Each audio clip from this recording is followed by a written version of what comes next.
asalaamaaleykum sama gars yi yéen ñi nga xam ne yéenay suivre suñu chaîne bii di Sylla Ndanane Techno muy chaîne bi nga xamante ne si moom moo leen tasaare lépp lu jëm ci wàllum technologie ci làkk wolof jërë ngeen jëf.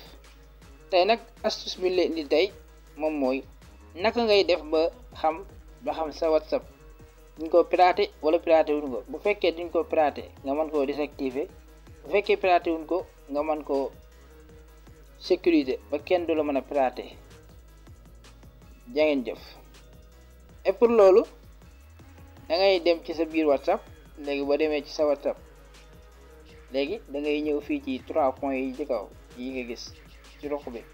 léegi boo ñëwee ci 3 points yi nga ñëw fii ñu bind WhatsApp web mooy fii nii ci 6e bi. léegi boo duggee ci WhatsApp web nga gis ne appareil photo bi mën naa photo normal. gis nga appareil mën naa photo déjà lii boo ko gisee rek xamal sa WhatsApp mi nga en normal kenn piraté wu la.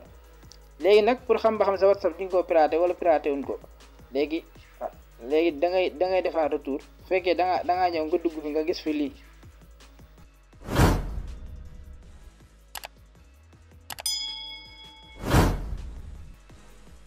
waaw bu fekkee da ngaa dugg ci sa WhatsApp nga ñëw nga duggaat fi nga duggoon ci 3 points yi. léegi nga duggaat ci WhatsApp web. gis nga dugg fi gis fi lii nga gis fi mu bind actuellement en activité. gis nga yaa ngi gis après da ngay ñëw fii ñu pour désactiver kii bi piratage bi da ngay ñëw fii ñu bind déconnexion de tous les activités. léegi boo ci ok après mu bind la déconnexion ak annulé nga def déconnexion. boo ko defee rek automatiquement pirate bi la piratoon dafay dañ. léegi nag bu fekkee da ngaa bëgg sécuriser sa WhatsApp ba nga xam ne kenn dootu la mën a pirater da ngay ñëw fii da ngay ñëwaat fii ci 3 points yi. boo ñëwee ci 3 points yi léegi nga ñëw fii ci suuf paramètre.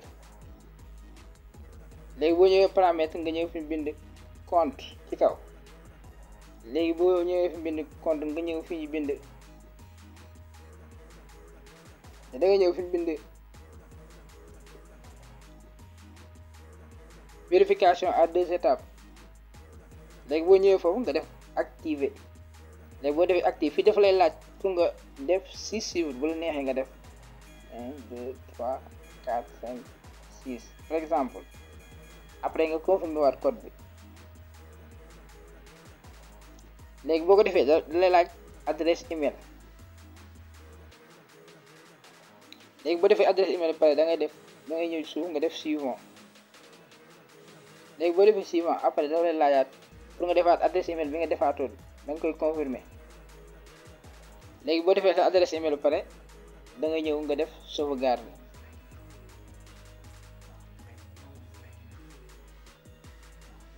gis nga léegi boo defee sauvegarde rek gis nga mi ngi nii la vérification à 2 étapes est activée nga def terminer. léegi boo defee terminer rek automatiquement jeex na. boo fekkee da nga ko bëgg a désactiver da ngay ñëwaat fii rek fi nga ñëwoon. boo ñëwaat fi nga ñëwoon day bind désactiver. ak fekkee kenn daa xam code bi nga xamante ne si moom nga defoon nga ñëw nga changer code bi. bu fekkee da ngaa bëgg modifier email bi nga ñëw nga modifier email bi. léegi en même temps aussi